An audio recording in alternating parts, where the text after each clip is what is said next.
Azinanga tike uya. Wana batu bakoninga na bapesa makabote hein.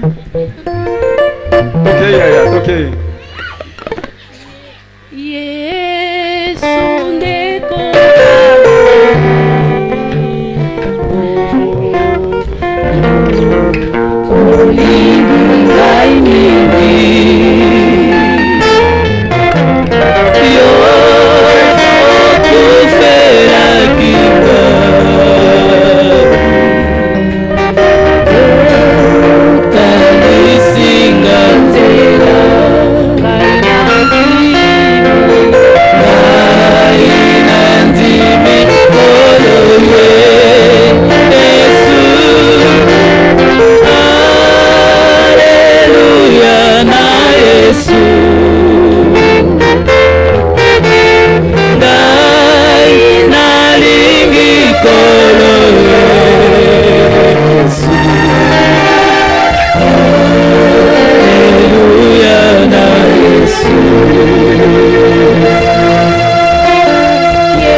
tata na biso ozana likolo ozongisi matondi lokumu ezonga mboka na yo tomoni nsima na koyoka liloba po ete losambo ekoka sengeli ete tokabela yo moko na zomi mpe na makabo yango bana na yo bakabeli yo nzambe na kombo na nkolo Yesu Kristo mosolo bano bakabeli yo ipambolama o bakabeli yo kati na solo bapambolama misala na bango epambolama bayo bazangi moko na mbisa nzambe wana okopuruvore mpona bango bakabela yo tokokumisa kombo na yo molulu mosusu etikali tokabi yango na maboko na yo moko na moko ayewa apambolama oyanola bosenga na biso opambola mpe eveke na biso na kombo na Yesu Kristo amen.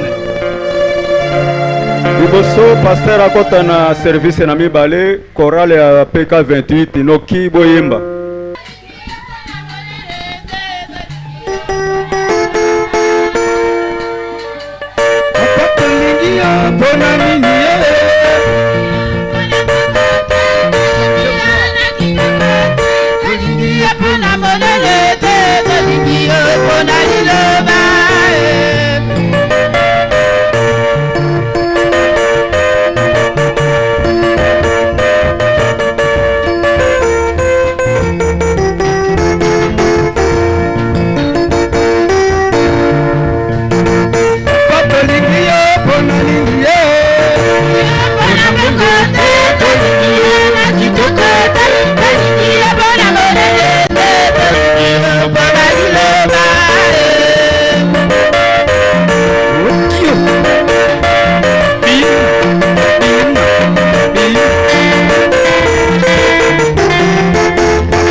Je me tiens ici pour faire un travail qui n'est pas facile.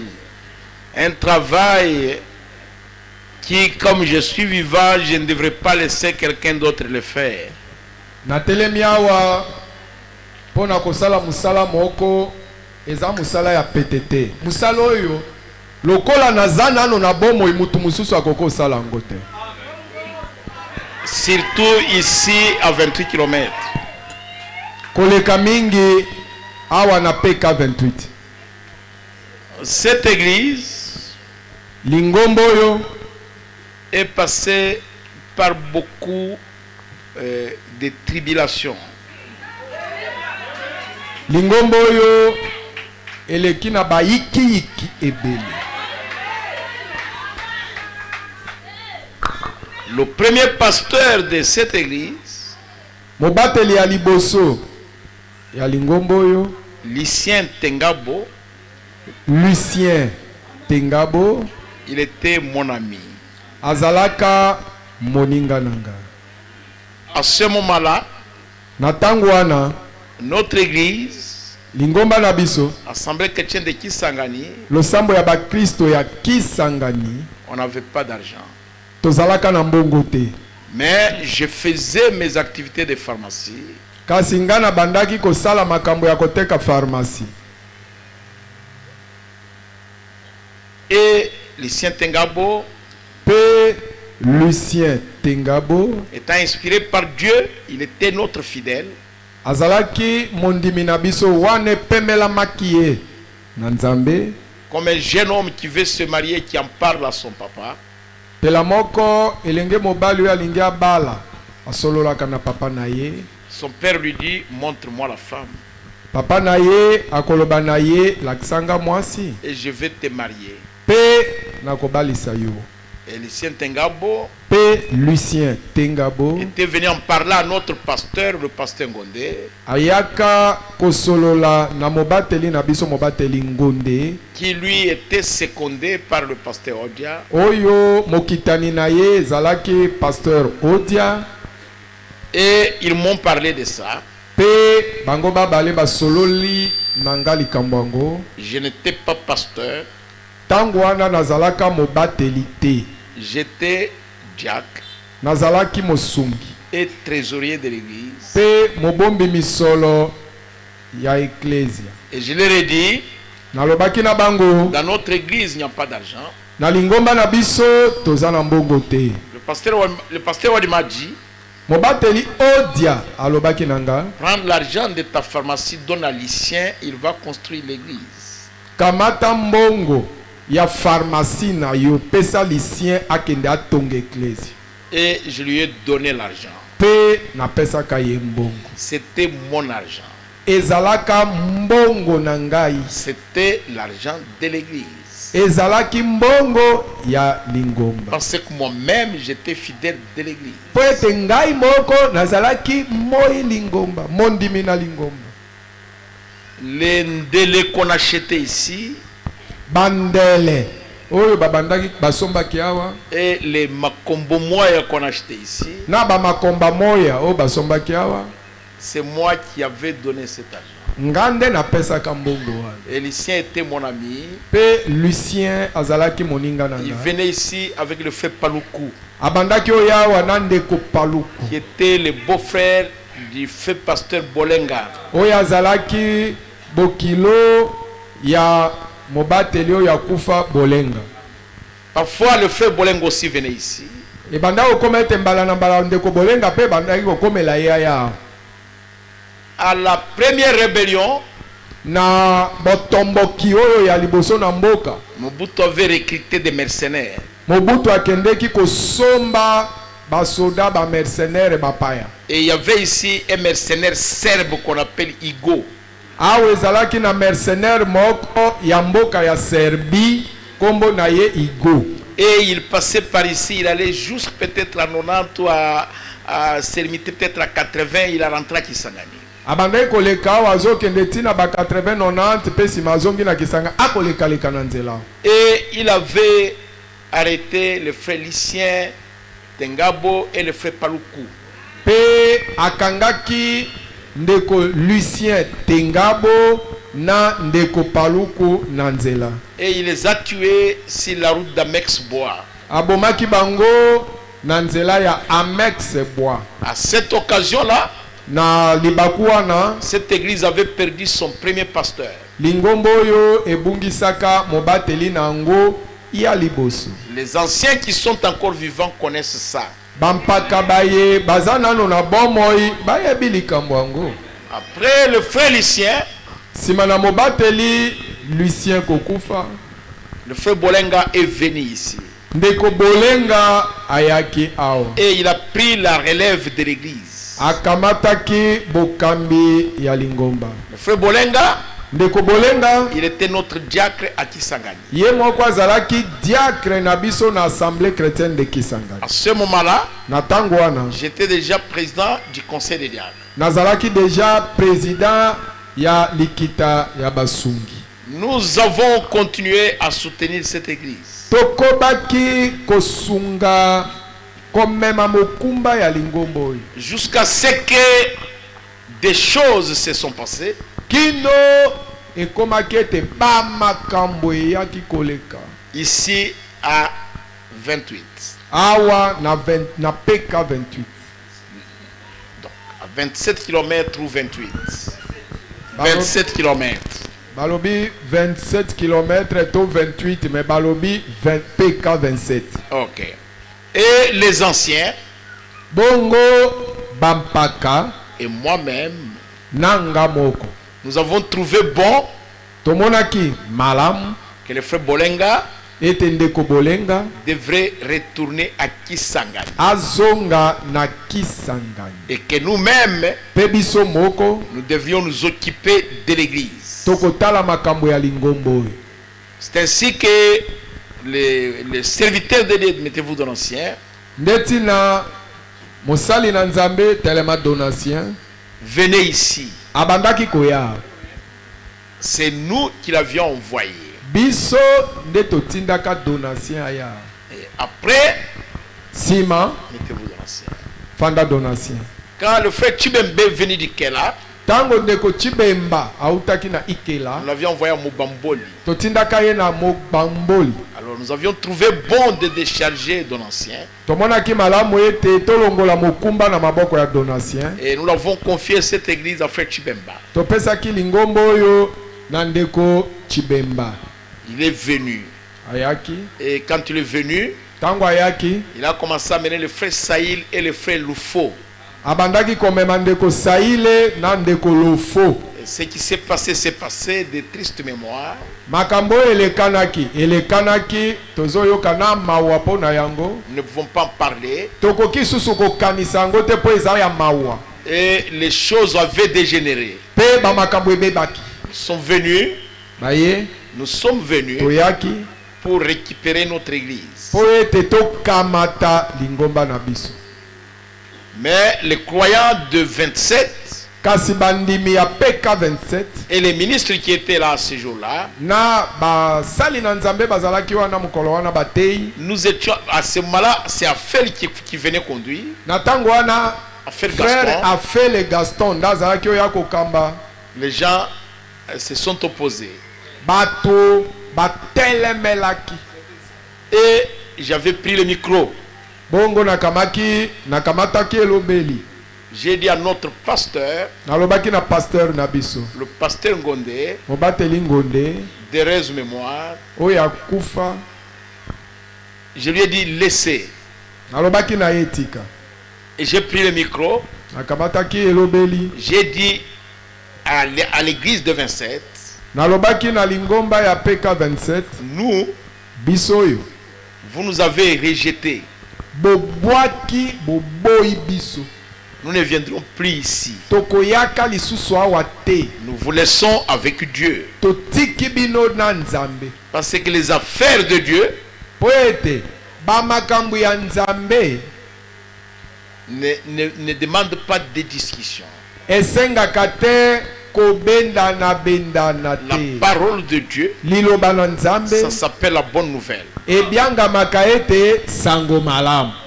Et parmi tous ces gens qui s'opposaient, Pe kati na batu banso bazalaki kotelemela biso, le fait pasteur Mabele était aussi là. mobateli oyo akufi mabele azalaki kati ya bato wana. Et nous sommes allés. Pe tokendeki. Et il faut continuer à venir ici. Lofo Gilbert akobaki koya. Et tout ce qui s'est passé, s'est passé. Makambo nyonso elekanaki. Et nous sommes restés tranquilles. Biso totikalaki na biso kimia. Nous n'avons plus rien dit. Tolobaki susu eloko te. Ils ont continué. Bakobi. Après ça, Simanango. eux-mêmes ont trouvé que ça n'allait pas. Bango moko bamoni ete ata bazokoba makambo etambola te. Eux-mêmes, Bango moko ils ont élu notre pasteur. baponaki mobateli mususu. Le fait pasteur Mabele. Mobateli mabele oyasi kei. Si vous regardez bien, Soki otali malamu. Lucien Tengabo, Lucien Tengabo, pasteur Bolenga, pasteur Bolenga, et puis pasteur Chibembe venu. et puis mobateli Chibemba ayaki. Après ça, un moment sombre. Simana yango tango ya molili eleki. Et puis, le pasteur Mabele. Simana yango mobateli mabele. Mais tout ce temps-là, Kasi ntangu nyoso wana nous ne sommes pas venus ici. toyaki awa te. Nous avons dit, Tolobaki quand un enfant veut jouer avec le feu, tangu mwana alingi asakana na moto laissez-les. tika na Quand il se brûlera, tangu akozika moto il viendra vous chercher. akoya koluka yo papa. Ils sont restés, Totikali ils sont passés par des moments difficiles. baleki na tango ya kaka. Et après, Simango alors eux-mêmes, bango moko ils sont awa venus chez moi. baye epananga. Là, le pasteur Ngondé, le pasteur Odia, tous ils sont déjà morts. Tango baye mobateli Ngonde mobateli Odia bango banso wana basi bakufi. J'étais resté seul Natikalaki ngamo jusqu'à aujourd'hui. kino lelo. J'ai dit, Nalobaki nous boye. voulons voir le fruit de votre repentance. Tolingi tomona naino mbuma ya kobongola motema na bino. Et ils sont venus.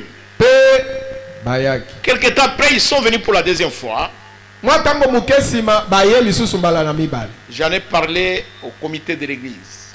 Nasololaki yango na komite ya Lingomba. Mon comité de l'église m'a dit qu'ils viennent jusqu'à l'église. Ils doivent se repentir devant l'église. Komite ya Lingomba nanga balobi baya ti na Lingomba. Kobongola na bango motema basengeli basala yango na Lingomba. Et ils sont venus. Pe bayaki. Ils ont mis les choses en ordre. Babongisaki makambo.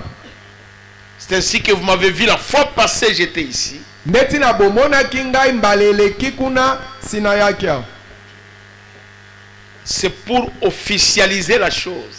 Eza pona koyeisa eloko ete endimami na biso nyonso. Et nous sommes en parfaite communion avec cette église. Pe sikoyo tozali na boyokani malamu na Lingomba oyo. Quand le pasteur Mabele est parti, Tango mobateli mabele akendeki il nous a laissés dans cette communion-là. atikaki biso boyokani wana esi ezongi.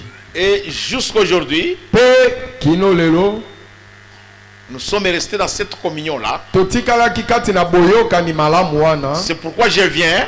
Tala tina na ye. Le pasteur Mabele, après Tengabo, c'était Bolenga. Après Bolenga, Chibemba est venu. Après Chibemba, c'est Mabele. Donc 4 pasteurs sont déjà passés. Parmi les 4, il n'y a que Chibemba qui est resté vivant, qui est à Goma. Bongo simana Lucien Tengabo simana Lucien Tengabo ezalaki Bolenga, simana Bolenga Chibemba, simana Chibemba Mabele, bango nyonso mine wana baleki kati na bango nyonso wana kaka Chibemba ndatikali lelo azana na bomoi afandi pe na Goma. C'est pourquoi vous voyez que aujourd'hui la tête de cette église a été enlevée. Ndeti na bomoni lelo mutu ya lingombo oyo elongola makito alongola maki. Nous venons maintenant remettre la tête. Tozoya toye lelo awa pona kozongisa mutu ya lingomba. C'est pourquoi vous nous avez vu venir. Ndeti no moni biso koya awa lelo. C'est pour remettre la tête de l'église. Eza pona kozongisa mutu ya lingomba. Et le pasteur que nous allons établir cet après-midi, Pe mobateli oyo tokotia ye na ebonga ya mobateli simana zanga ya lelo, c'est le 5e pasteur. akozala mobateli ya mitano na lingombo. C'est une turbulence terrible. Omoni ke ezali mobulu komata kokita matata. Nous, depuis que nous avons commencé à 76, Biso uta to banda na mobuko to kama libwa tukusambo na motoba. je suis le 2e pasteur. Ngana za mobateli ya mibale. Ils ont commencé après nous. Bangwawa babandi sima na biso. Et ça, c'est le 5e pasteur. Mais tala lelo oyo tozo tiande ya mitano. C'est-à-dire l'église est passée par beaucoup de tempêtes. Elingi koloba lingombe leki kati na bikumba kiebele. Et nous souhaitons que cette église soit forte. Tolingi to posa na biso ezali ete lingombo oyo ezala makasi. Nous allons le faire selon les Écritures. Tokosala yango engebene makomi. Quand quelque chose est fait en dehors des Écritures, ça ne tiendra pas. Tangu eloko moko esalemi libanda na makomi ate esalema me ekosimba te. Amen. Nous allons maintenant nous mettre debout. Je vous ai brossé brièvement l'histoire. Na uti kosolola na bino muke lisolo ya ndenge makambo etambola totelema sikoyo. Nous allons lire dans 1 Timothée chapitre 3. Tokotanga na Biblia na moko Timote misato Verset 1 verset ya liboso jusqu'à 7. tokosuka na sambo. Cette parole est certaine. Liloba liye lizali solo. Si quelqu'un aspire à la charge d'évêque, Soki mutu moko asepeli na mokumba ya motumolo to mokengeli. il désire une œuvre excellente. Asepeli na mosala moko ya kitoko koleka. Il faut donc que l'évêque soit irréprochable. Esengeli bongo mokengeli azanga pamela. Mari d'une seule femme. Azala mobali ya mwasi moko. Sobre. Bizaleli malamu. Modéré. Moto ya koyeba komitambwisa malamu. Modéré, c'est-à-dire quelqu'un qui sait vraiment être équilibré. Moto ya yebi alala boete yebi kotelema katikati. Oui, oui. Réglé dans sa conduite. Moto yo etambweli na ye ezali ya kotenga mate. Hospitalier. Monyangeli bapaya. Propre à l'enseignement. Oyo azana makoki ya kolakisa. Je répète le cantique de nos enfants ici. Nazozongela nzembo ya bana na biso awo. Vous avez suivi leur cantique, hein? Boyandaki nzembo na bango. Tolingi mpona monene te, mpona mbongo te, mpona mokusto, mpona molai te, mpona kitoko te, mais tolingi mpona liloba. Nous te voulons pas à cause de votre, nous te voulons pas à cause de ta grandeur, pas à cause de ta beauté, pas à cause de quoi que ce soit, mais nous te voulons à cause de la parole. Il faut qu'il ne soit ni adonné au vin, Esengeli ete azala oyo azomi pesa na masanga te, ni violent, azala pe na kosala makambo na kanza na makasi te, mais indulgent, kasi oyo ya koyokela basusu mawa, pacifique, moto na boboto na bopolo. na bopolo. Désintéressé. Moto oyo azali kusala musala mpona litomba songolo pakala te. azosala musala mpona litomba songolo to litomba pakala te.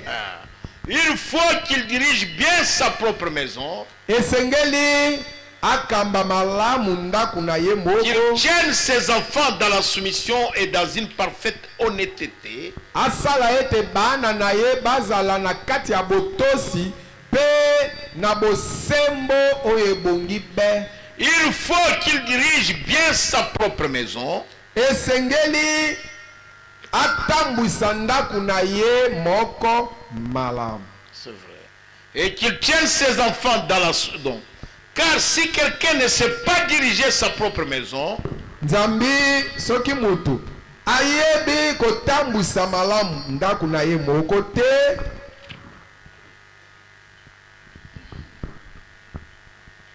comment prendra-t-il soin de l'église de Dieu? ndenge nini kasi akobatela malamu lingomba na Nzambe?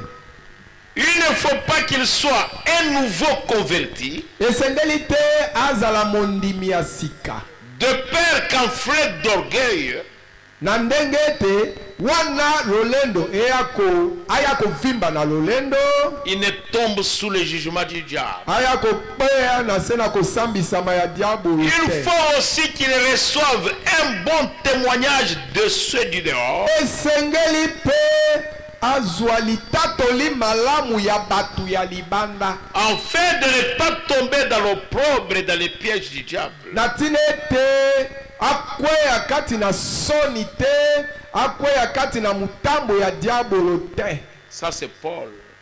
Oyo azoloba eza Paul, C'est lui qui a posé les bases de l'église du Nouveau Testament. oyo atiaki miboko ya lingomba ya kondimana na sika. Je voudrais que vous compreniez ça. Nalingi ete bososola yango malamu. Il doit recevoir Esengeli azwa un témoignage, un bon témoignage litatoli malamu de ceux de l'extérieur. ya batu ya libanda na lingomba. Le pasteur Mobateli que nous allons établir aujourd'hui pour cette église, oyo tokotia ye na ebonga ya mosala lelo mpo na lingomba oyo, il doit mettre ces choses en ordre. esengeli atia bamakambo na ye na molongo, Ces choses ici. bamakambo Et oyo les mettre en pratique. kotia yango mpe na mosala. Et il doit vivre ça. Esengeli abika mpe yango. Dans Tite 1, Kati na mokanda na Tito moko, verset 5 à 9, Tito moko mitano kino libwa, je t'ai laissé en Crète afin que tu mettes en ordre ce qui reste à régler. natika kio na mboka Crete na tina ete otia obongisa, otia na molongo oyo etikalaki kobongisa. Que selon mes instructions, tu établisses des anciens dans chaque ville. Pete kokokana na oyo malakoto mibeko na ngai otia bampaka na engumba na engumba. C'est pourquoi je viens mettre un ancien ici. Tala tina lelo nazoya kotia mpaka moko awo. S'il se trouve quelqu'un homme irréprochable, Soki moto moko oyo azangi pamela zwami, mari d'une seule femme, oyo azali mobali ya mwasi kaka moko, ayant des enfants fidèles, oyo aza na bana na ye baza bana sembo, qui ne soit ni accusé de débauche ni de rebelle. bana oyo bazofunda bango te na bamakambo ya mbindo ya pite to kozala batombo. Car il faut que l'évêque soit irréprochable, Nzambi esengeli ete mokengeli azanga pamela comme économe de Dieu, lokola mobombi mosolo na qu'il Nzambe, ne soit ni arrogant ni colère, azala moto ya kanda kanda te, azala pe moto ya Na ngambo. ngambo pe te, ok, ni à donner au vin ni violent, azala pe moto amipesi na masanga te, azala pe moto akosala bamakambo na makasi te, ni porter à un gain déshonnête. to azala pe mutu te oyo alukaka kaka azwa biloko na ndenge ya mayele mabe eza malamu te. Musali na lifuti. Musali na lifuti. C'est quelqu'un qui travaille pour son ventre. Mutu ya ndenge wana azosala nde mpo na libumu na ye. Il ne travaille pas pour Dieu. Aosala mpo na Nzambe te. Mais qu'il soit hospitalier. Kasi azala oyo akoyangelaka bapa. Parmi des gens de bien. Moninga ya bato oyo ya makambo malamu. Modéré. Moto ya yebi kutambisa moto sembo. Saint. Mosantu. Tempérant. Moto ya koyeba komipekisa. Vous ne pouvez pas conduire les gens avec un tempérament colérique. Okoki okamba bato te ya yo motema kaka moto kotomboka. Et vous ne pouvez pas nous conduire Okoka pe kotambwisa biso te. si vous n'êtes pas amis des gens de bien. Soko ozalaka moninga ya bato oyo basalaka makambo malamu te. Non, là ça ne va pas. Wana ekoka te. Cet homme ici, Mobali oyo il est de ma tribu. azande penza ekolo na ngai. Même s'il a mal agi, Ata asali mabe c'est vraiment mon enfant. aza penza mwana na ngai. Mais il est votre enfant, il ne convient pas pour les choses de Dieu. Mais aza solo mwana no na nzoto. Mais pona makambo ya Nzambe akoka te. Nous ne voulons pas voir une église qui est un club tribal, un club de Bakumu, un club de Balengola, un club de Topoke, un club de Banyamituku. Nous ne voulons pas cette église-là. Tolingi te tozwa lingomba moko oyo ezali na bibolo. Omoni bibolo na biso bakumu. Bibolo ya batopoke. Bibolo ya balengola. Lingomba ya ndenge wana tolingi yango. Je connais ici. Na yebi awo. Vous trouvez, nous sommes des Bakumu Liandumba et ce sont des Bakumu Mandombe. Comment il est pasteur ici? Nous ne voulons pas ça aussi. Okoko na yebi awa malamu. Okomona ete biso toza bakumu ya ndumba. Liandumba. Ya ndumba. Liandumba. Liandumba. Bango baza bakumu ya mandombe. Biloko ya ndenge nini ya kozala.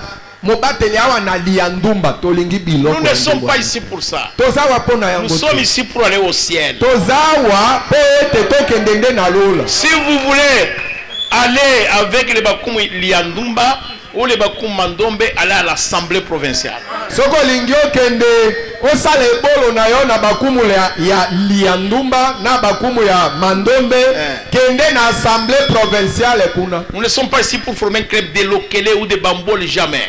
Tozawa te tosala nde ebolo na biso ba Lokele to ebolo na biso bambol. Si vous voulez les Samawilangi, allez là-bas au Pala. Soko lingi Samawilangi kende na yo na opala baza kuna. Si vous voulez les Songa ou les Isokwa Iso, allez là-bas Isangi, allez chez les Topoke là-bas. Olingi Songa to Iso la Iso kende na batopoke kuna na Isangi. Allez être chef coutumier là-bas. Kende ozala chef coutumier ya mboka kuna. L'église, lingomba, c'est un ensemble de gens venant de partout. L'église est un milieu universel. Ezali nde esika bayangani bato bauti bisika nyonso. Je parlais avec un frère avant-hier. Na bandako sola na ndeko moko mobali lobi loleki. Un frère est venu me visiter. Ndeko moko aye kotalanga. J'ai demandé au frère. Na tuninde. Parce que je connais comment le frère réfléchit. Po na yebi ndenge nini ndeko akamisaka na ye. Il a des pensées tribalistes. Makamisi na ye ezali mingi kaka bikolo. Je lui ai dit, ce frère vient d'où? Na lobi ndeko ya uti wapi? Parce que ce frère là je connais, il est Moussoko. Il vient de Basoko. Alors moi je lui ai posé la question, ce frère vient d'où? Il dit non, je ne sais pas, c'est peut-être un frère d'Isangi. Moi je lui ai dit non. Est-ce que tu le connais d'abord? Il dit je le connais. Tu connais son nom? Il m'a donné son prénom. Il m'a dit c'est le frère David. Moi je lui ai dit ce frère est Brazzavillois. Nous sommes là, même nos diacres ne savent pas qu'il est Brazzavillois.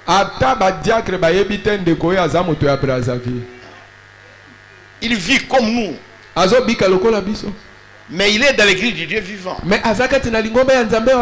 L'église du Dieu vivant, elle est universelle. J'ai présenté une sœur, deux frères qui sont dans notre église. Même nos diacres ne les connaissent pas. Ils sont camerounais. Ils sont là depuis longtemps.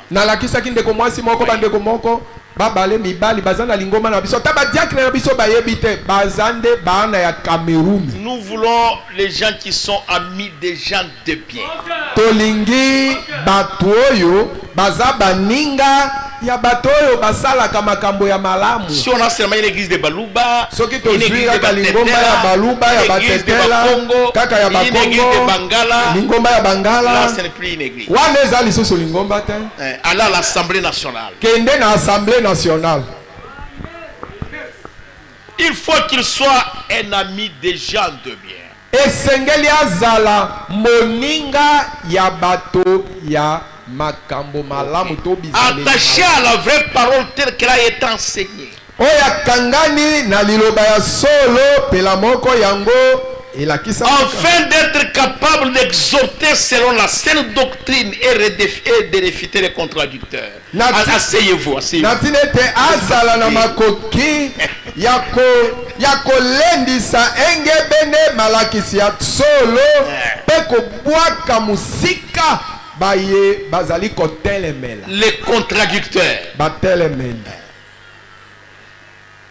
Jésus est déjà venu, oui. Yesu asaye yo. Nous sommes déjà levés, oui. Tosi tonetolama. Oui. Les morts sont déjà ressuscités, oui. Bakufi basi baseku yi. Jésus n'est pas encore venu. Yesu aye na dote. Oui. Eh.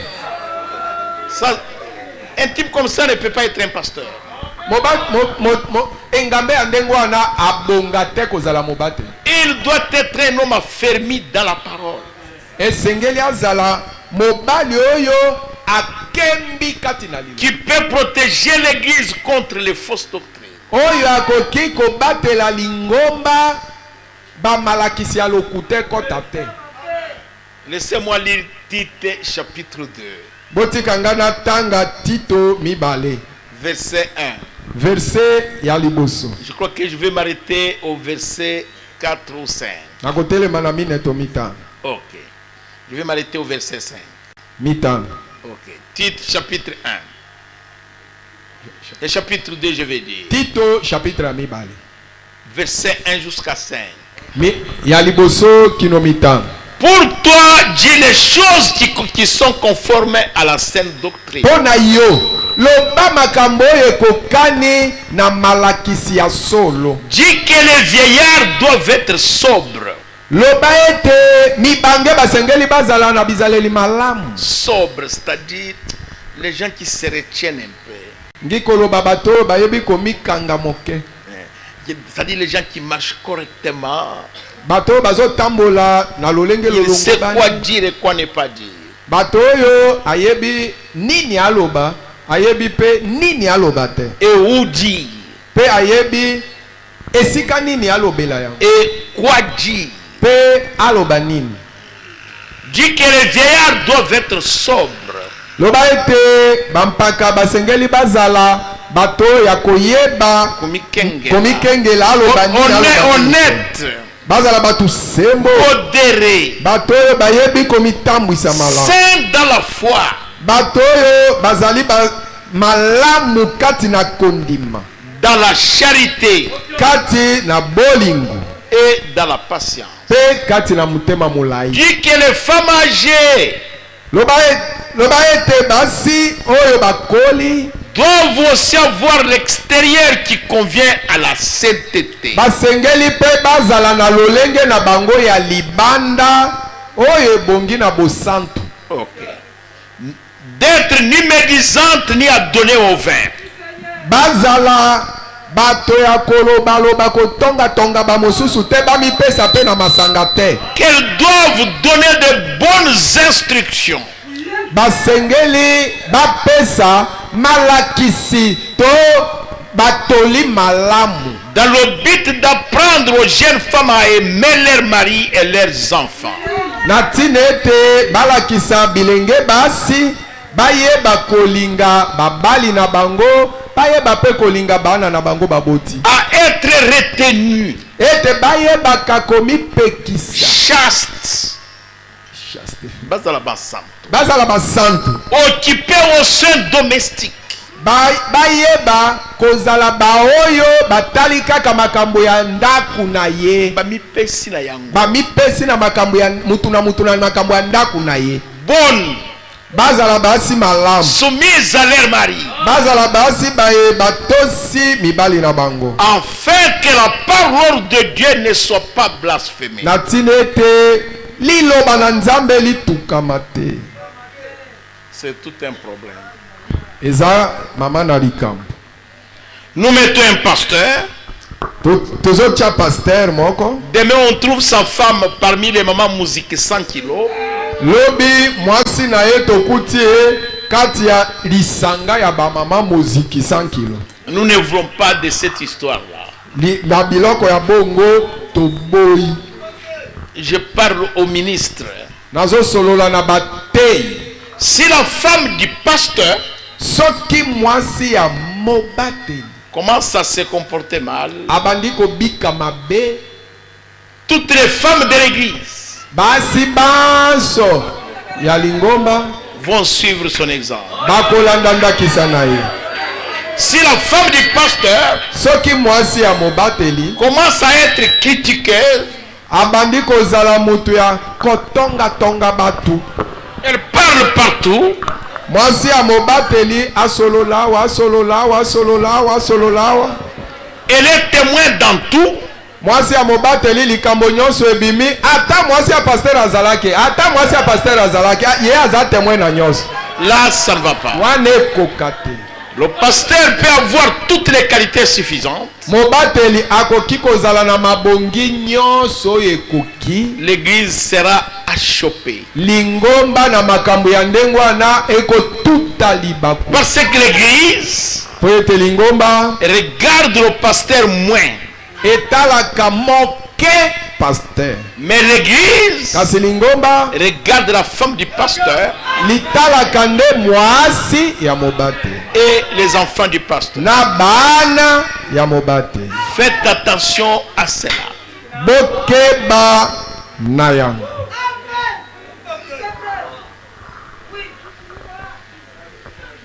L'église ne sert pas parfois les serviteurs de Dieu. Tamsusu lingomba batalaka basali ya nzambe te. Nous avions un prédicateur chez nous qui prêchait durement contre les femmes qui agissaient mal. Tozalaki na motei moko azalaki oteya makasi kotemela basi oyo bazalaki kosala mabe. Et ce qu'il disait était la vérité. Oyo abandaki koteya ezalaki pe solo. Mais les sœurs Kasi bandeko basi disaient, babandaki koloba il prêche bien, azoteya bien. mais sa femme, Kasi mwasi na c'est tout un problème. eza Et ces choses-là, ma soeur, pe bamakambo wana ndeko mwasi ça tue l'église. ezoboma lingomba Merci. matondi. Je vais lire quelque chose. Nalingi natanga eloko moko Dans la prédication, la mise en place des diacres, kati na liteya na mosakoli kotiama na esika na bango ya mosala ya basungi. au paragraphe 1. Na paragraphe 1 Je vais bientôt terminer. Je ne vais pas dire. kala mingi te na kosukisa. C'est du 27, c'est du 20 juillet 1958. Eteyami mwa sanza tukumi bale sanza ya sambo mobuko tokama libwa tukumi tano na mwambi. Et voilà la première chose est le placement des diacres dans notre église. Paragraphe 1. J'ai dit paragraphe 1. Tozo banda na paragraphe kaka ya liboso. Tale loko ya liboso ezali kotiama na badiakre nesika na bango na lingomba. Et notre petite église ici est souveraine. Lingomba na biswawa ya moke eza somi. Elle n'a ni dénomination ni rien qui lui envoie ses diacres. Eza ta nebongiseli moko te to esika moko te o batindelaka lingomba na biso moke oyo badiakre. Elle élit ses propres diacres. Elle élit son pasteur. Elle élit ses administrateurs. Lingomba na biso moke oyo ekopona nde mobateli na bango. Eponaka mobateli na bango moko mobate badiakre na bango moko pe ba nyangeli misolo na bango moko. Elle élit tous ceux qui entrent dans l'église et tous ceux qui en sortent. Lingomba na biso moke ezopona banso bakota na lingomba na oyo akobima na lingomba. Personne n'a le dernier mot sur quoi que ce soit. Mutu ata moko te aza na liloba ya suka likolo na likambo songolo to likambo pakala. Cela revient à l'église. Liloba ya suka ezali nde likambo ya lingomba mobimba. Maintenant, qu'est-ce que l'église? Siko lingomba kasi nde nini? L'église, Lingomba ce sont ceux qui viennent et qui supportent l'église par leur présence. Lingomba nde batu oyo bayaka pamemaka mukumba ya lingomba na kozala na bango wana. Par leurs dîmes et leurs offrandes. Bamemaka mukumba ya lingomba na moko na zomi na bango na makabu na bango. Ce sont eux qui ont le droit de dire un mot dans de tels placements. Kaka batu oyo ya ndenge wana nde bakoki koloba eloko moko tango tolingi totia mobateli, tolingi totia badiakre, tolingi totia baadministrateur. Vous êtes ministre. Oza motei. Vous êtes qui que vous soyez. Atoza nani. Si vous ne soutenez pas l'église par ces trois choses, vous n'êtes même pas éligible. Soki yo oza kosunga komema mokumba ya lingomba te na makambo misato oyo totangi obongi ata kopona te. Obongi pe kopona mate. Et vous ne pouvez pas aussi participer à l'élection. Okoki pe te topona yo pe oponi te. Non, non, vous n'avez pas droit. Oza na makoki wana. Paragraphe 9. Libwa. Et nous sommes en train de grandir. Pe toza kokola. Et nous désirons mettre cette église en ordre. Tolingi pe tocha lingombo na molongo. Parce que nous ne construisons pas un mur. Nous construisons une maison. Et nous allons dans les coins. C'est pourquoi nous voulons maintenant mettre cette église dans l'ordre. Et en tant que surveillant général de l'église, je dois veiller à ce que cela soit gardé conformément aux Écritures. Le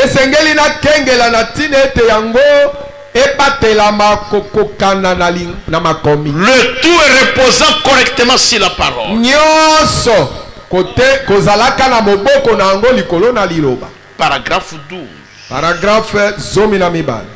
Selon la loi de l'église, sa souveraineté et la parole de Dieu, quelqu'un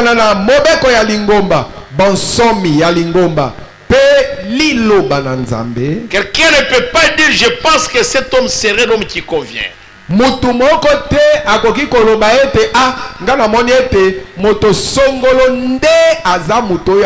vois que le pasteur lui ferait que c'est l'homme qu'il faut. Le conseil des administrateurs pense que le pasteur Massoudi c'est celui-là qu'il fallait.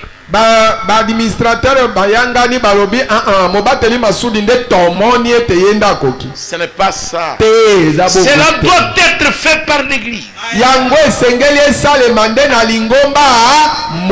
Ici personne ne fait rien de lui-même.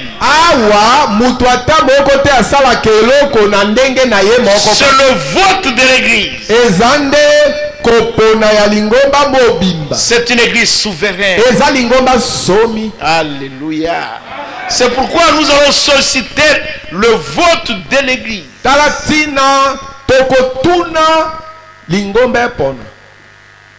Parce que c'est une église souveraine. Et le pasteur que nous allons élire, vous n'allez pas dire quand le pasteur était ici, notre ancien, il a dit tu dois être humble. Oui, il va être humble, mais pas trop humble. Jésus, il était humble, il marchait lentement. Vous ne pouviez même pas entendre sa voix. Mais quand il parlait, les choses changeaient. Mais quand il a trouvé du désordre dans l'église, il a dressé les cordes. basinga Il a fouetté les gens atongi kekele abeti bato et il les a chassés de l'église. mpe abengani bato na lingomba. Le pasteur Mobateli doit voir l'épée de la parole. esengeli azala na mopanga me ya liloba. Il doit être comme Abraham. esengeli azala lokola Abraham. Quand Abraham a vu que l'ennemi est venu prendre son frère Lot, Tangu Abraham amonaki ete monguna ye kokamata ndeko ne mobali il Lot, a pris l'épée de la parole. akamataki mopanga ya Il liloba, a coupé. Akata. Il a entrecoupé. akatikati, Il a taillé. abapapi, Il a récupéré son frère. akei abotoli ndeko Le na ye. pasteur, il Mobateli est le gardien du troupeau. aza nde mobateli Il garde les mokengeli ya brebis du etonga, Seigneur. azobatela bampate ya Maintenant, nkolo. le pasteur Sikoyo n'est mobateli pas un menuisier.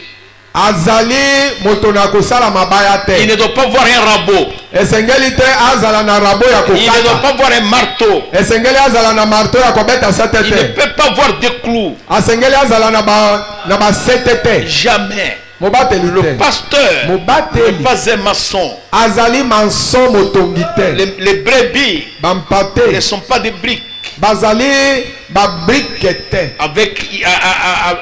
avec une truelle. na triel.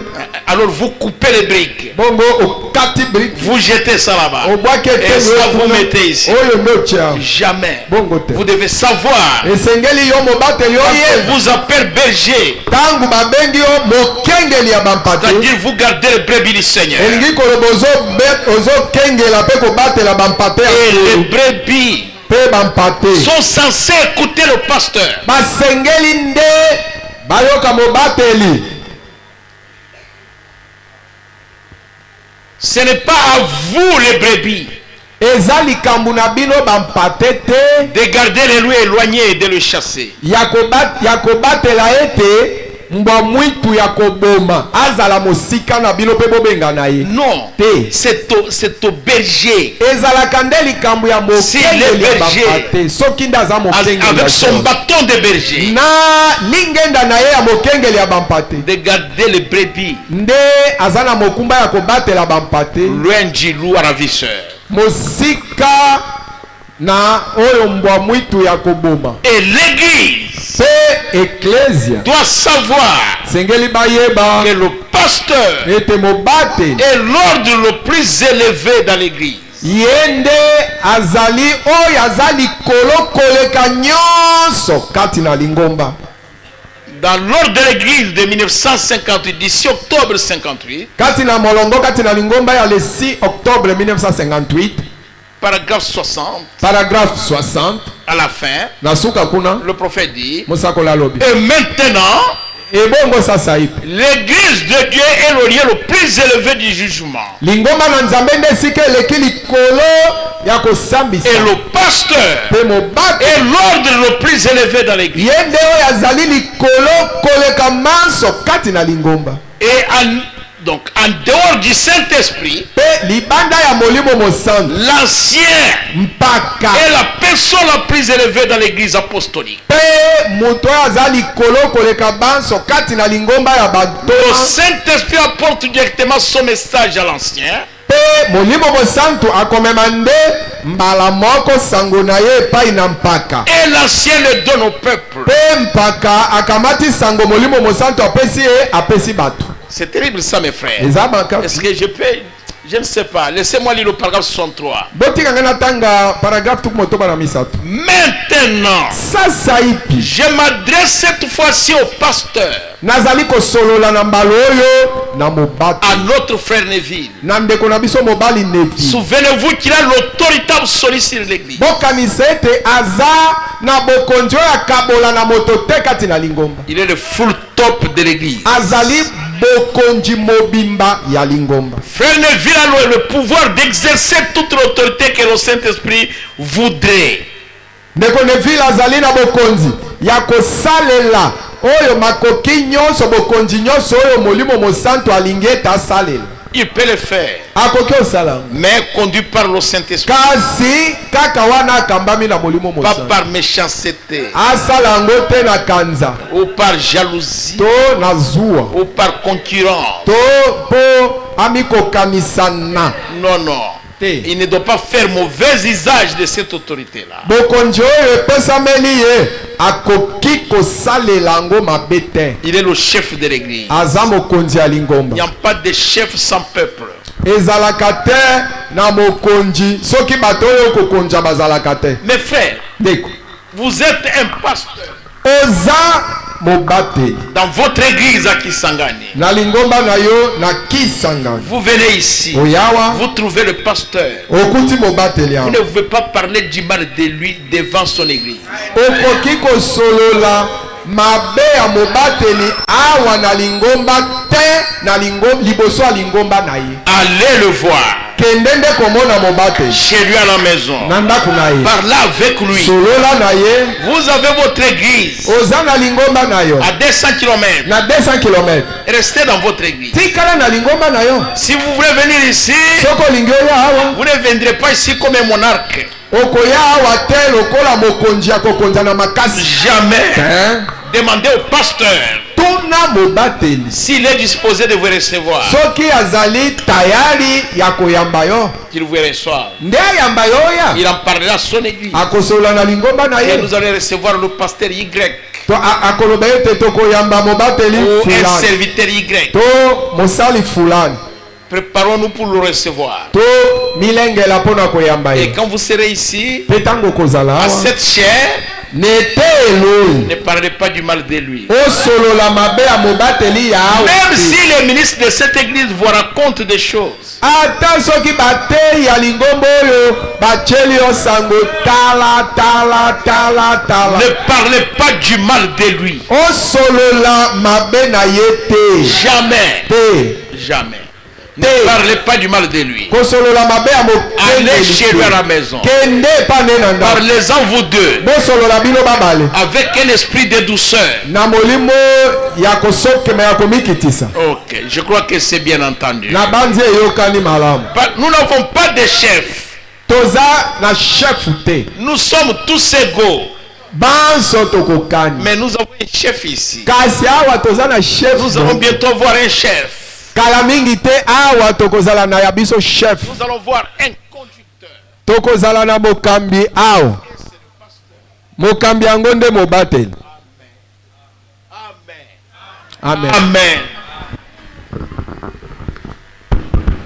Donc nous avons un chef maintenant. toza na chef moko sikoyo Et c'est le pasteur. nde mobateli. Vous voyez, à la Pentecôte, omoni na kitela parmi les 12 que Jésus avait choisis, ils sont restés 11. kati na bazomi na babale yesu apona batikalaka zomi na moko Après que Judas soit parti, nsima na yudasi kokende les disciples se sont réunis. bayekoli bayanganaki Comme je suis venu de Kisangani. lokola nauti na Kisangani. J'appelle tous les pasteurs de la route Ituri nabengi babateli banso ya route Ituri sans consulter cette église. nzoka nde natuni ata lingombo oyo te. Je leur dis, nalobika na bango qui pensez-vous peut être pasteur à 27? bon bino babateli ya route Ituri bokanisi ete nani nde akoki ozala mobateli na 27. Là, ça ne va pas. Ça, ce n'est pas la parole. wana eza mpe Je liloba dois te. venir consulter l'église. nesengeli nde naya kotuna lingomba ya 27.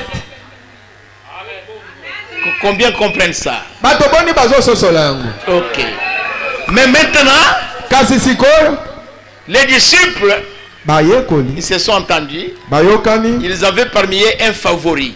bazalaki na kati na bango na moto moko bango batielaki ye motema Et c'était Matthias. ekombo na ye Matias. Et ils l'ont élu. baponi ye Et pour remplacer Judas. mpo ete azwa esika ya Yudas. En dehors de là où les apôtres l'avaient élu, libanda ya esika oyo bayekoli baponaka ye Matias il n'avait rien fait dans la parole. asala eloko ata moko te kati na Biblia. Parce qu'il n'était pas.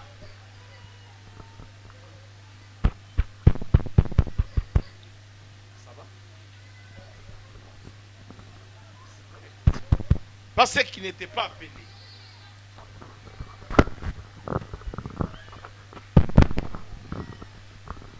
Pourquoi il n'avait rien fait?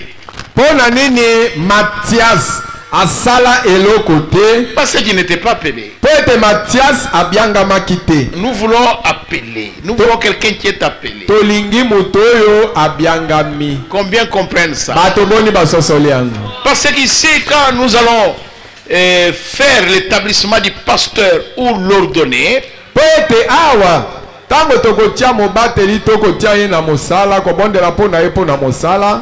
ne dites pas que nous sommes venus lui donner le ministère. Koloba te biso nde toye kopesa ye ntomo. Non, non, non, non. Te.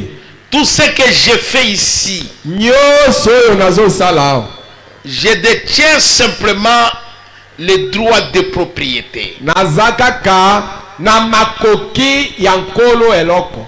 Je suis propriétaire. Naza nkolo eloko. Quand mon fils veut se marier, Tango mwana na nga mobali alingi abala, et je lui donne l'argent pour se marier, napesi ye mbongo ya kobala, il s'est déjà marié. asi abali. Si sa femme devient vagabonde, Soki mwasi na ye akomi motambola pipa, elle devient touche à tout, mwasi na ye akomi asimbawa asimbawa asimbawa, j'ai le droit maintenant naza na makoki siko d'aller parler. ya kokende Mais je kosola. n'ai pas le droit de dire à mon fils, Kasi naza na makoki te ya koloba na mwana na nga mobali, voilà ce qu'on fait tala oyo basalaka pour que la femme mette au monde. po mwasi abota. Voilà ce qu'on fait Tala oyo pour que basalaka la femme soit contente. po mwasi asepela. Voilà comment il faut acheter les habits à la femme. Tala boni esengeli osombela mwasi no Donne-moi bilamba. l'argent, je vais gérer pour toi. Pesa nga mbongo na yo Je nga nde vais te montrer nabatelelaka yo. comment acheter une maison. Nakobanda kolakisa yo ndenge ya kosomba ndako Jamais. te. Vous ne me verrez jamais ici Okomona ngai ata mbala moko awa te. demander au pasteur, Naya kotuna mobateli ya vous awa avez combien d'argent? na kese na yo pasteur boza na bongo boni. Qui vous avez mis administrateur? Bon pasteur otiaki nani nano Qui vous administrateur? avez mis diacre? Nani ndo otiaki ediaki? Je ne viendrai pas lui demander Na ça. kotuna ebongo te. Le pasteur, Mobateli moi je veille nga naza nde kokengela sur la doctrine likolo na malakisi ya lingomba et sur la conduite pe likolo na etambweli et sur l'ordre. pe po likolo na molongo L'ordre de la parole. molongo ya lilo La conduite sur le champ missionnaire. le etambweli malamu kati na elanga ya mosala Et puis la doctrine de la parole de Dieu. pe malakisi ya liloba na nzambe Je veille là-dessus. wana nazokengela yango. Vous ne pouvez pas dire, Okoka te oloba nous voulons changer, les diacres demandent qu'on change le pasteur. o badiakre basengi ete tobongola mobateli Et puis les administrateurs demandent qu'on change le pasteur. o baadministrateur balobi tobongola mobateli o wana lisusu te. Mais qu'est-ce qu'il a fait pour les changer? Mais asali nini mpona kobongola ye Non, non, non, non. te te te On ne va pas les changer. tokochange ye te. Je vais poser la question. nakotuna motuna Qu'est-ce qu'il a fait? asalaki nini. Toi, tu l'as vu? Yo omonaki ye? Oui, je l'ai vu. Oui namonaki. Toi, tu l'as vu? Yo omonaki ye? Oui, je l'ai vu. E yo namonaki. Et les témoins là Pe batatoli wana doivent être indépendants. bazala moto na moto. Ils ne doivent pas se rencontrer. ezala te bato oyo bakutani bayokani. Non, non, non, non. Te, te, te. Des témoins indépendants. Ils batatoli doivent être moto na moto. 2 ou 3.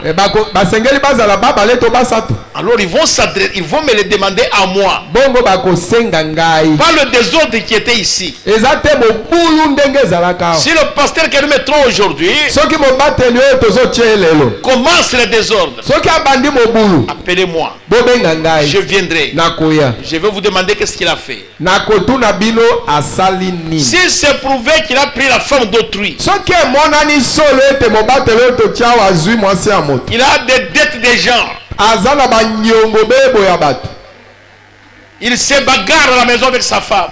mobateli oyo totia awa mokolo nyonso ye na mwasi na ye bangumi na ndako. Nous avions envoyé aussi quelqu'un ici qui s'était bagarré ici avec sa femme. totinda mpe moko awa abetana mangumi na mwasi na ye Et nous l'avons enlevé. tolongola Nous ye l'avons retourné à Kisangani. tozongisa ye na Il est Kisangani. dans notre église aujourd'hui. aza na lingomba na biso lelo Nous ne lui avons plus jamais donné une église. topesa ye lisusu lingomba te. Nous ne voulons pas un brigand à la tête de l'église. tolingi te moto na mangumi kobunda totia ye na mutu ya lingomba. S'il tape sa femme un jour, il va taper une brebis. soki azobeta mwasi ne na ndako mokolo nyonso mokolo moko akobeta mpe bampate awa. Et est-ce que j'ai dit quelque chose? Nalobi eloko moko. Je crois que j'ai dit quelque chose. Na bandi nalobi eloko moko. Je suis en train d'aller terminer. Kokende nanga kosukiso. Laissez-moi terminer. Botika ngana Dans suki. l'église, nous sommes tous égaux. Je vais dire exactement le prophète. Hébreux chapitre 7, deuxième partie. Litea na mosakoli baebelo chapitre sambo eteni ya mibale. Paragraphe 293. Paragraphe 293. Maintenant, venons-en à ce message béni que nous avons. Sikoyo toko masikoyo na sango malamu oyo epambolami toza nango. Je veux maintenant que vous sachiez cela. Nalingi sikoyo ete boyeba yango. Ce message est enregistré sur bande. Sango oyo bakamati yango na kati ya babani. Souvenez-vous-en. Bokanisa yango. Et les enregistrements sur bande de l'église. Ete kokamata mingongo na kati ya bande ya lingomba. Les ordres et règles de l'église se trouvent enregistrés sur bande. Milongo pe lolenge ya kotambwisa lingomba ezali kati na babani. C'est conforme à la Bible. Ekokani na Biblia. Nous ne la dirigeons pas. Tozo kamba yango. Il n'y a personne à la tête. Ezata na mutu moko te Il na. n'y a rien du tout. Ate loko moko Nous te. sommes tous égaux. Toza babiso nyonso tokokani. Mais nous avons un chef, Kasi toza na mokonzi moko. un conducteur. Mokambi moko. C'est le pasteur. Ye mobate. Tant qu'il est conduit par le Saint-Esprit, c'est Tango nyonso mobateli yango akambemi na molimo mosanto eza solo. alors là c'est vrai. Wana eza solo. Nous acceptons tout ce qui le concerne. Tokondima o nyonso etali ye. Amen.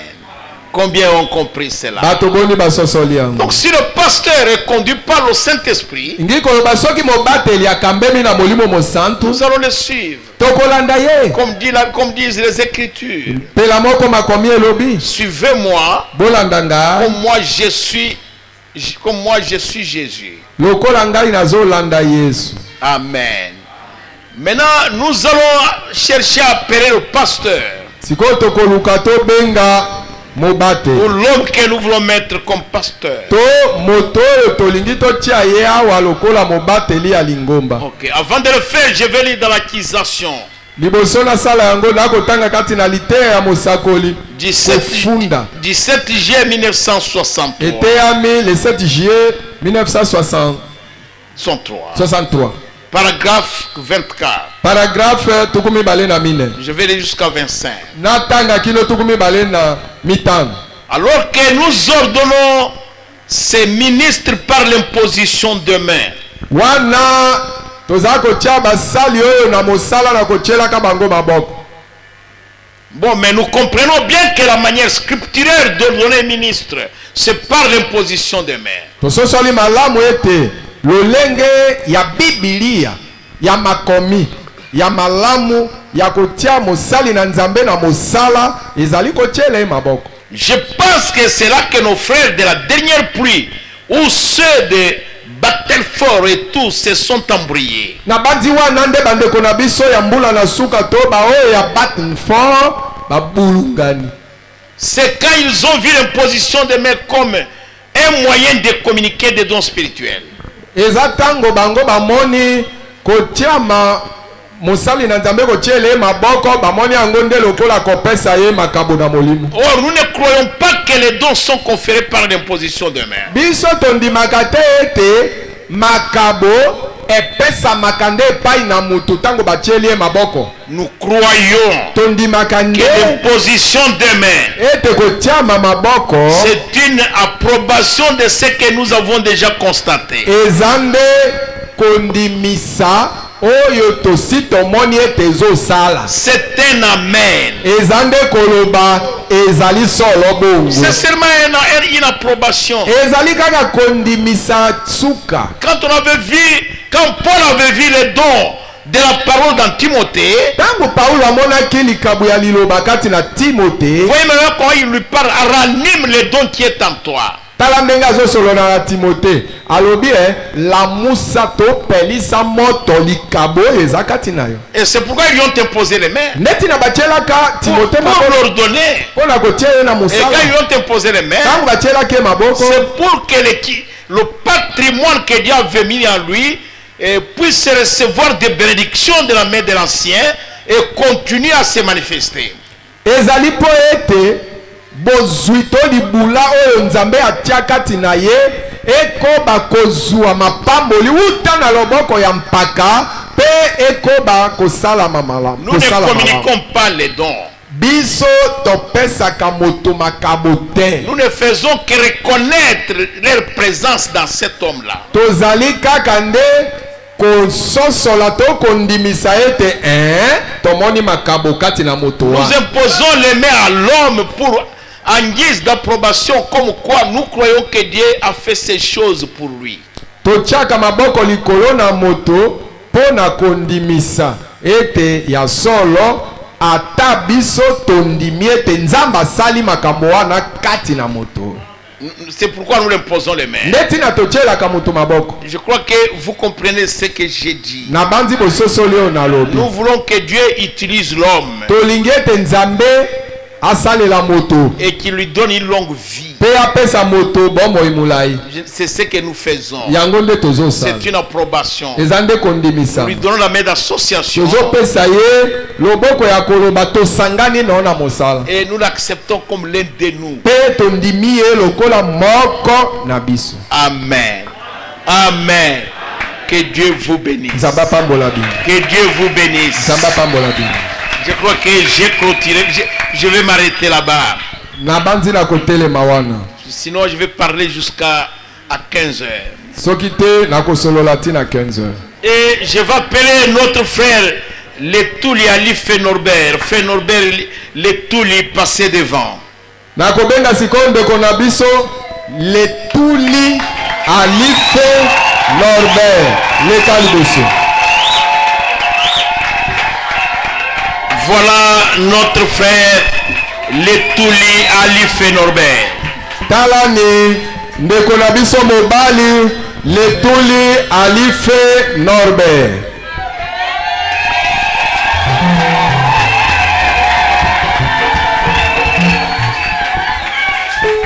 Nous l'avons observé To tali depuis qu'il était avec le pasteur Mabele uta azalaki na mobateli Mabele comme diacre, azalaki na ye lokola diacre to mosungi. président du conseil des diacres. Président ya conseil ya badiacre. Nous l'avons observé, Totali ye nous avons vu qu'il marchait correctement. tomonaki ete azotambola na lolenge lolongo bani. Nous avons vu aussi qu'il marchait avec la parole. Tomonaki pete azotambola na liloba. Comme nos enfants ont chanté là-bas. Pela moko bana na biso bayembaki C'est wana. déjà un témoignage de l'église. Koyemba na bango ezali deja litatoli ya lingomba. Et il est devant nous aujourd'hui. Sikoyo ndeko Norbert azali boso na biso lelo. Notre frère Alife, Ndeko na biso Letuli Alife Norbert. il est là-bas. Yewan.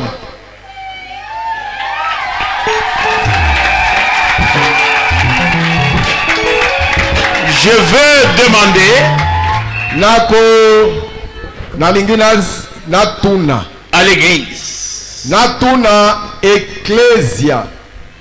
y a-t-il une personne Mutumoko Azande qui a déjà vu notre frère Letuli Alife Norbert en train de prendre son verre de vin d'alcool ou de vin de palme?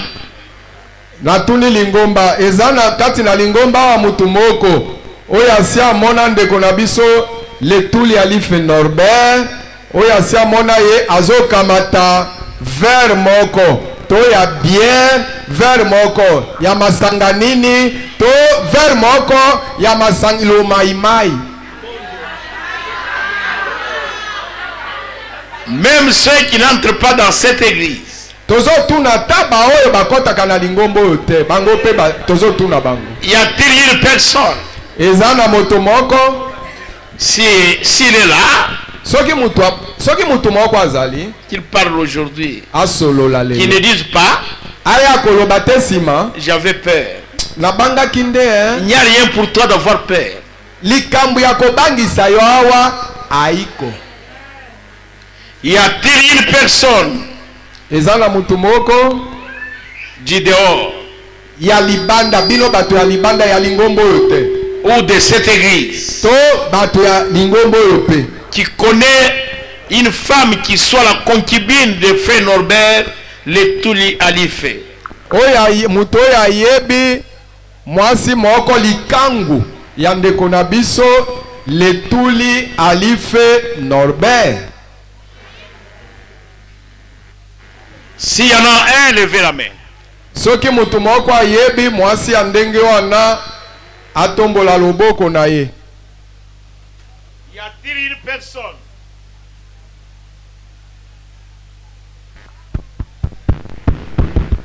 Y a-t-il une personne Moto moko azalinde auquel le frère Alife Letuli Alife Norbert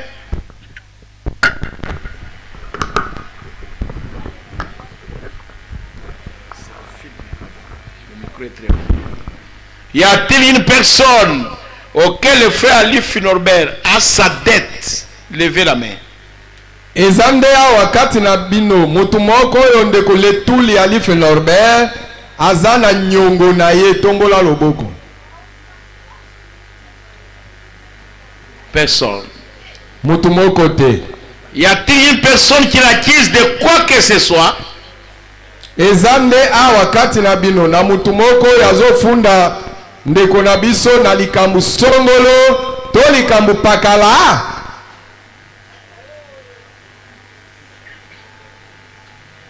Il n'y a personne. Moto azalite. Aujourd'hui, bongo lelo cet après-midi, simana zango je vous présente notre bien-aimé Letuli Alife Norbert. nalakisi bino molingami na biso Letuli Alife Norbert.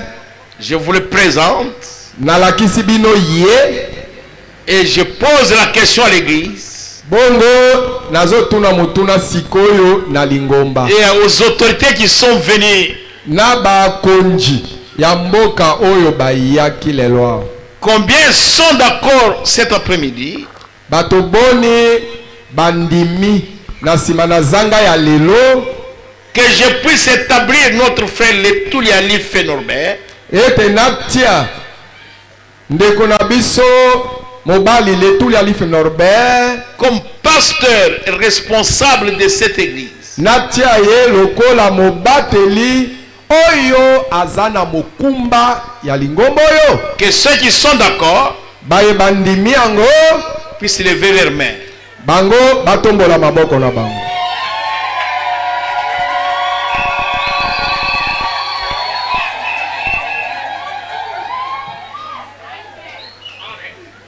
Baissez la main. bokitisa maboko. Que ceux qui ne sont pas d'accord, baoyo baboyi levez la main. bino pe botombola maboko. Nous sommes dans la démocratie. toza kati na demokrasi. Si vous n'êtes pas d'accord, c'est tout à fait bien. soko ndimi te ete batia ndeko lokola mobateli momemi mokumba ya lingombo oyo lelo ondimi te eza malamu. Notre religion est basée sur la liberté. losambo kosambela na biso ezali nde moto na moto azala nsomi. Qui ne sont pas d'accord. banani bandimi te. Toute l'église namoni lingomba mobimba à 100%. lingomba mobimba mokama likolo na mokama. Ils acceptent que les frères Letuli Alife Norbert soit pasteur responsable, qu'il soit la tête de cette église. bandimi ete ndeko na biso mobali Letuli Alife Norbert azala mobateli azala oyo amemi mokumba ya lingombo oyo. C'est un vote à 100%. ezali nde kopona oyo eponami bato nyonso baponi ye mokama likolo na mokama bandimi. Applaudissez le Seigneur pour cela. bobetela nkolo yesu maboko.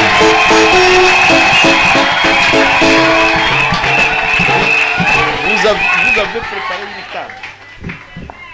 On nous amène une table. Je vais prier pour notre frère et l'établir maintenant. bamemela biso mesa nalingi nabondela mpo na ndeko na biso natia ye na esika ya mosala siko. Je suis en train de mettre la tête. Sikoyo awa naza nde kotia mutu ya lingomba. Je mets la tête. Nazotia mutu. La tête a été enlevée. Mutu ya lingomba oyo elongolamaki. Mais le corps de l'église est là. Kasi nzoto ya lingomba ezaliwa. Que la table regarde là. Et maintenant, Sasa ipi je veux établir le pasteur. nalingi natia mobateli. Je vais demander à tout le monde de se mettre debout. Nakosenga mutu nyonso atelema. Le capitaine.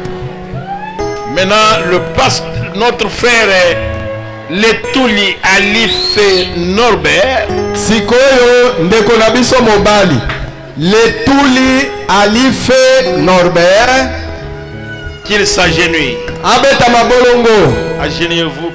Non, regardez devant maintenant. Beta mabongo na mesa otala lingomba kuna. Amenez-moi la Bible. Bemela ngai Biblia. Mettez la Bible. Tia Biblia likolo wana.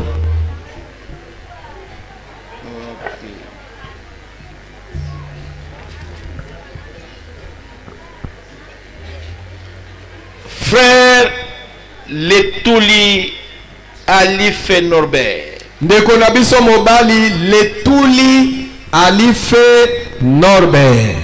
croyez-vous, mettez vos mains sur la Bible, frère. Tia nano maboko na yo likolo na Biblia ndeko. Croyez-vous, frère Letuli Alif Norbert, que Jésus-Christ est Dieu? Ondimi solo ndeko Letuli Alife Norbert. Ondimi ete Yesu Kristu yende nzambe. Nandimi yango.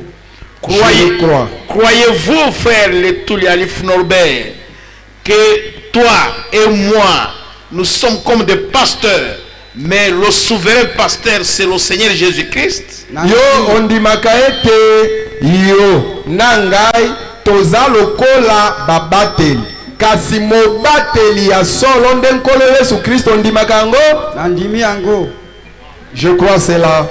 Frère Letuli Alife Norbert, Ndeko mobali Letuli Alife Norbert. croyez-vous que ce peuple qui est devant toi, c'est le sang de Jésus-Christ? Ondimaka ete bato oyo baza liboso na yo bazande makila ya nkolo Yesu Kristo. Nandimi yango. Crois cela. Acceptez-vous cet après-midi de conduire ce peuple uniquement avec le message du temps de la fin? Natuni yo na sima na zanga oyo ondimi ete okokamba bato oyo kaka na sango malamu ya tango na suka makila na Yesu Kristo. Nandimi yango. Je crois cela. Frère Letuli Alife Norbert, Ndeko na biso mobali Letuli Alife Norbert. croyez-vous que le frère Branham est le messager prophète du 7e âge? Il n'est pas Jésus-Christ? Ondimi ete ndeko na biso Branham azali mosakoli motindami eleko na sambo. Ondimaka ete ye aza na ye Yesu Kristo te. Nandimi yango. Je crois cela. Frère Letuli Alife Norbert, Ndeko mobali Letuli Alife Norbert. entre Branham et Jésus-Christ, Kati na Branham na Yesu Kristo. qui est ton Messie? Nani nde Masia na yo? Yesu Kristo. Nde Masia na ngai. C'est Jésus-Christ qui est mon Messie.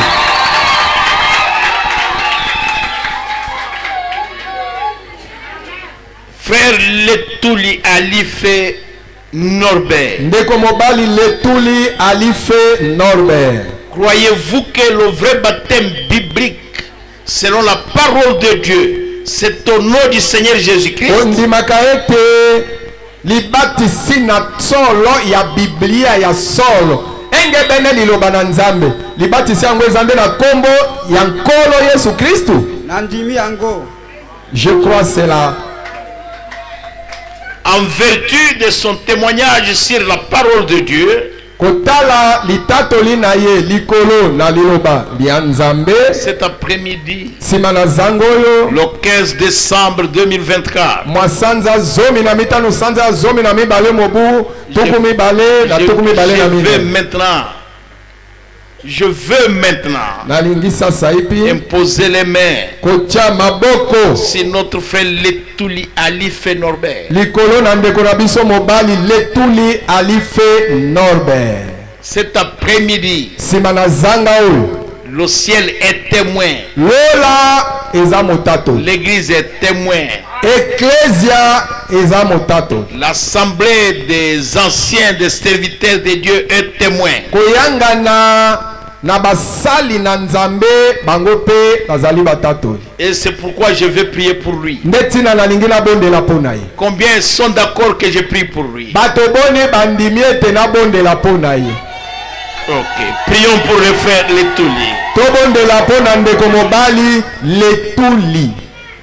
Dieu notre Père Céleste, Nzambe tata na biso wa likolo, si tu étais ici sur la terre, soki nde ozalaka awa na mokili tu devrais l'envoyer mbele otindi comme tu avais envoyé les disciples. pela moko otindaki Tu bayekoli leur avais dit aller partout, olobaki bokende bipai binso purifier les lépreux, bopetola bato na guérissez ndala les malades, bobikisa bato na ressuscitez les malali morts, mpe bosekisa bakufi chasser les démons. bobengana milimo Tu mabe leur avais donné le pouvoir avant même que tu en ailles à Golgotha. opesaki bango bokonzi liboso ata ete okende mpona Mais nous, kasi biso tu es déjà parti à Golgotha. aussi Tu as offert le sacrifice parfait. opesaki mbeka oyo ebongi be Et nous sommes sous le sacrifice de ces sangs innocents. toza na se na mbeka oyo ya makile esala eloko te. Nous faisons ce que pour la première fois tu avais fait sur la terre. tozosala oyo yo mpo na mbala na liboso osalaka na mokili. Nous ordonnons notre frère Letuli Alife Norbert, totie maboko likolo na ndeko na biso mobali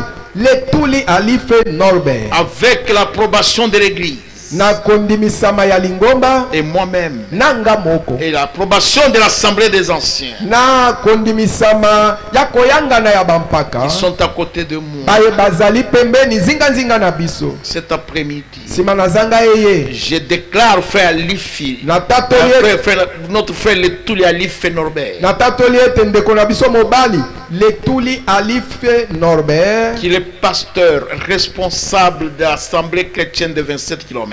ete yende azali mobateli momemi mokumba ya losambo ya PK 27 Que je dénomme aujourd'hui lingomba oyo napesi yango kombo lelo boye le tabernacle de la patience. tabernacle to mongobo ya motema molai. Seigneur Jésus, Kolo Yesu Kristo remplis le frère Letuli Alife Norbert tondisa ndeko mobali a Letuli Alife Norbert de la patience, na motema molai, de la longanimité, na motema oyo ya koyeba de la kokanga makambo, tempérance na komipekisa et de la douceur pe na bopolo qui viennent chez toi. aya epai oyo euti epai na yo. Bénis les Seigneur. Pambola ye Qu'il nkolo aille sur le champ de mission, akende na elanga ya mosala à l'écoute de ces paroles, Seigneur. na boyoki maloba na ye nkolo. Que les démons soient soumis, Milimo mabe etosa, que les démons obéissent, milimo mabe et les colonnes de etosa l'enfer soient ébranlées, pe bitemelo na lifelo que les eninga captifs soient délivrés, bakangami bakangola que les morts ressuscitent, pe bakufi que tu basekwa accomplisses des signes et des prodiges okokisa bilembo pe makambo na nguya par sa main, Nanzela na loboko na au ye. travers de son ministère, Nanzela na ntomo na ye. beaucoup d'âmes entrent dans le royaume des cieux. Milimo na bato ebele bakota na bokonzi. Remplis-les de la sagesse. Tondisa ye na bwanya. Je leur donne cet après-midi, Na tieli ye loboko mpo na mosala na tongo na nsima na zanga na en tant lelo. qu'ancien, Nga lokola mpaka. en tant que surveillant général, Nga lokola mokengeli en motumolo. tant que son frère ministre, Nga lokola ndeko na ye moteyi. je lui donne ma main d'association. Napesi ye loboko na ngai ya kosangana na ye na mosala. Nous les soutiendrons Tokosunga ye. dans ses hauts et dans ses bas, Na makambo na ye makasi Prierons to makambo pour lui. malamu. Tokobondela mpo na ye. afin qu'il soit ferme et inébranlable. Na tina ete atelema ngwi aningana te. Bénis-les. Pambola Bénis ye. le peuple qu'il conduit. Pambola bato oyo azokamba. Et que cette église prospère. Mpe lingombo oyo Que efuluka. cette église progresse. Lingombo oyo ekende mpe Le liboso. peuple qu'il conduit Bato oyo azokamba. soit rempli de la joie du salut. Batombisama na esengo Que na la lokumu. présence imminente de la colonne de feu soit ici. Tika ete bozali ya ntango nyonso ya likunzi na moto ezala awa. Pour la gloire de toi. Mpo na nkembo ya nkombo na ye. Accorde le Père. Pesa biso yango Pour nkolo. la gloire de ton grand nom. Mpo na nkembo ya nkombo na yo monene. Au nom de Jésus. Na nkombo ya Yesu Kristo. Amen. Amen. Applaudissez le Seigneur. Bobetela nkolo Yesu maboko. Venez tous, levez-vous. Lebole tuli telema.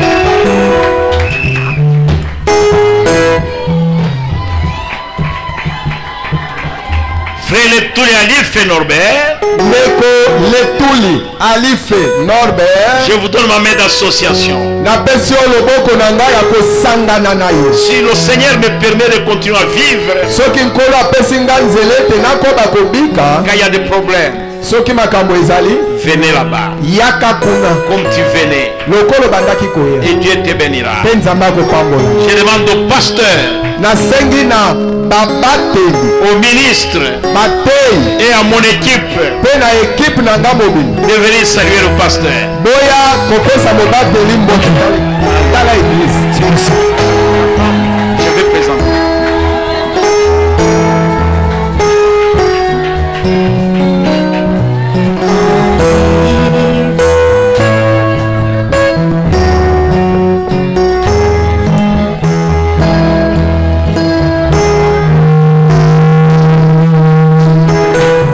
C'est mon joyeux service offrir en Jésus-Christ,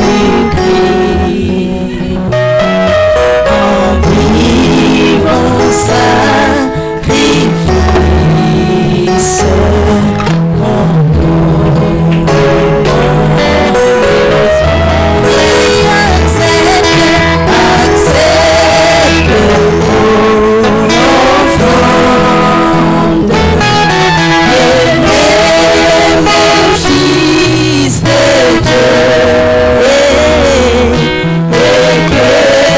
Honorable Paul, arrêtez la ligne là-bas. Honorable Paul. Honorable Lokole telemisa molongo kaka wana eza.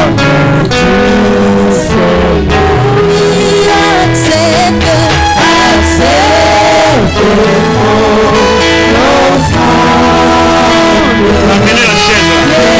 Emakiti wana.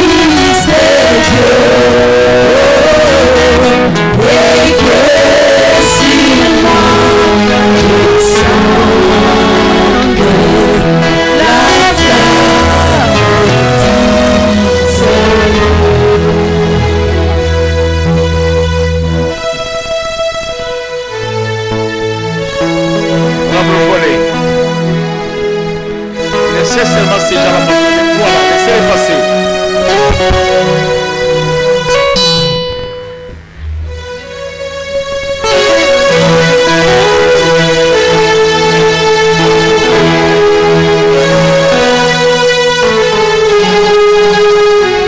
Commandant. Nasepeli kosalela yo mobikisi na esengo na lipesi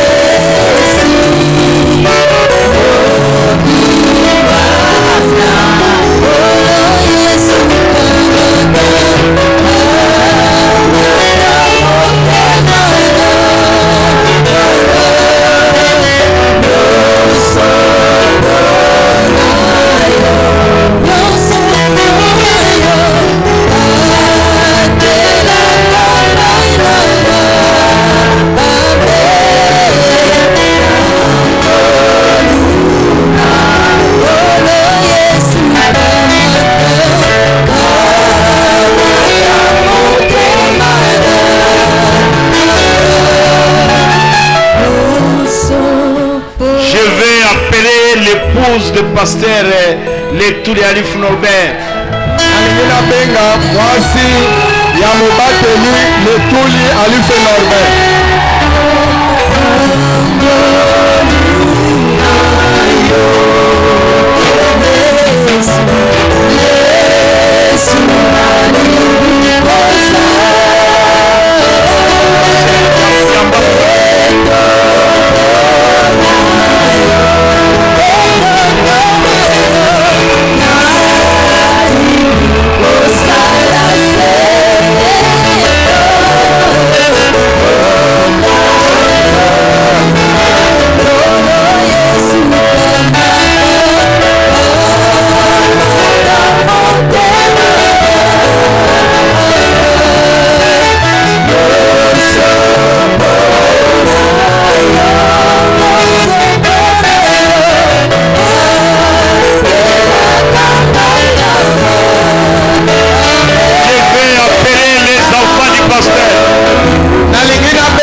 S'ils sont ici, qu'ils viennent. Ils viennent prendre la photo avec leur père.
Papa, son père géniteur, le papa de frère Letuli, s'il est ici, qu'il vienne prendre la photo avec son fils. Applaudissez pour notre papa.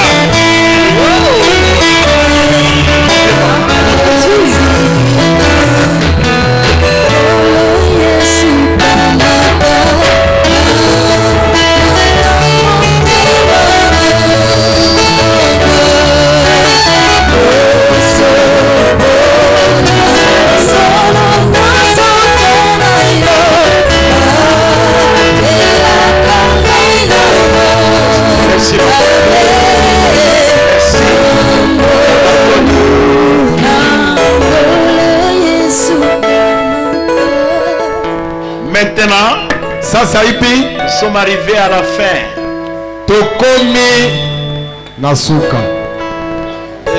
Je vais installer le pasteur Letuli. De pasteur. Il est la tête de cette église. Il est le mari de l'église qui doit la nourrir par la parole.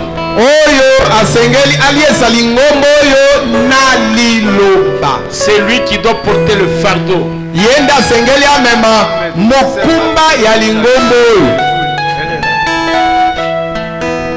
Avant de l'installer,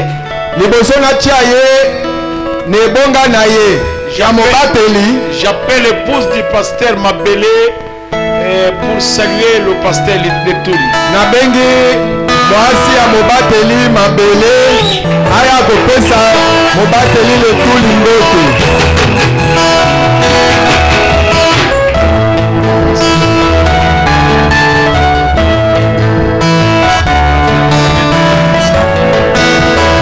Merci ma soeur. Merci ndeko na ngai ya mwasi. J'appelle l'épouse du pasteur Bolenga. Nabiangi mwasi ya mobateli Bolenga. Qu'elle vienne. Yebe aya. Si elle est ici, Soki te azali awu. laissez-la bénir. Kotika ye aya.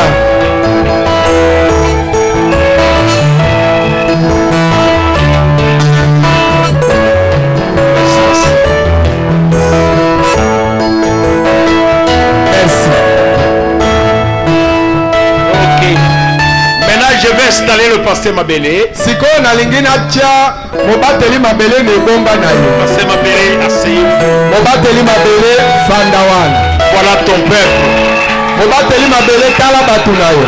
Voilà le peuple que Dieu t'a donné. Tala batu oyo Nzambe apesi yo bango. Conduisez-les dans l'amour, Kamba bango na bolingo. dans la patience Kati na motema molai. et dans la douceur. Pe kati na boboto. Et Dieu vous bénira. Pe Nzambe akopambola yo. Que Dieu vous bénisse. Nzambe apambola bino. Maintenant, Siko à vous l'église, epai na bino lingomba. ceux qui veulent le saluer, Baye balingi bapesa ye mbote. ceux qui veulent lui donner des cadeaux, Baye balingi bapesa ye bakado. je vous laisse la liberté. Napesi bino natikeli bino bonsomi sikoyo. Que Dieu vous bénisse. Nzambe apambola bino. Si je retourne à Kisangani, Soki nazongi na Kisangani je peux saluer mon église en votre nom. nakoki kopesa lingomba na nga mbote na kombo na bino.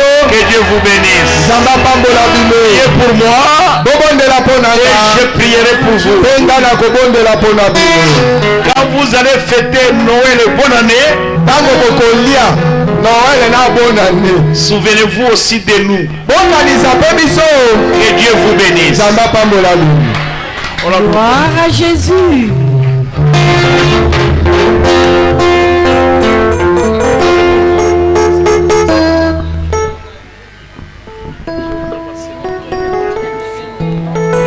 tobetela Yesu maboko makasi makasi na bitelekele lisusu makasi.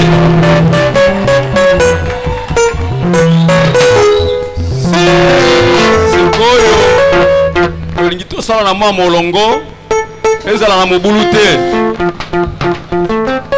Tolingi oya opesa pasteur mbote soki kado ezali tozala na molongo.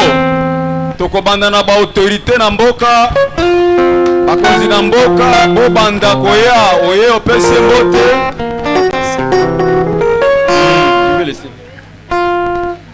Tangu bozali kosala makambo nyonso wana biso tositolaki bino